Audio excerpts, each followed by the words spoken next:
വിദ്യാഭ്യാസ രംഗത്തെ മികവിനുള്ള Sheikh Hamdan bin Rashid Al Maktoum അവാർഡിൽ Malayali തിളക്കം. അനുപമ അവരാൻ, അപർണ അനിൽ നായർ എന്നീ വിദ്യാർത്ഥികളാണ് അഭിമാന നേട്ടം കൈവരിച്ചത്.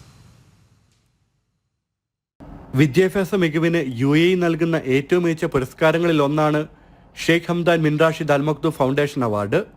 Dubai World Trade Centre Rashid ഹാളിൽ നടന്ന പ്രൗഢമായ ചടങ്ങിലാണ് അവാർഡുകൾ വിതരണം ചെയ്തത്.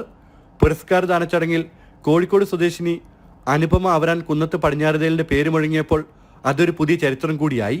3ാം തവണയാണ് അനുപമയെ തേടി ഈ പുരസ്കാരം എത്തുന്നത്.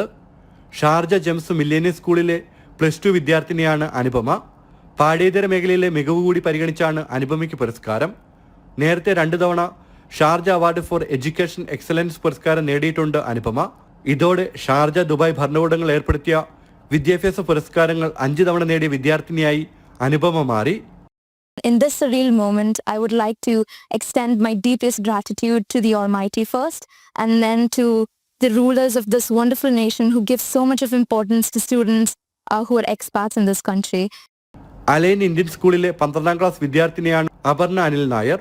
അലൈനിൽ ഫാർമസിസ്റ്റായി ജോലി ചെയ്യുന്ന തിരുവല്ല സ്വദേശി അനിൽ വി നായരുടെയും നേഴ്സായി പ്രവർത്തിക്കുന്ന അഞ്ജലി വിദ്യുദാസിന്റെ മകളാണ് അപർണ. വിവിധ മേഖലകളിൽ നിന്നുള്ള 61 വിജയികളെ ചടങ്ങിൽ ആദരിച്ചു. ജനം, ദുബായ്.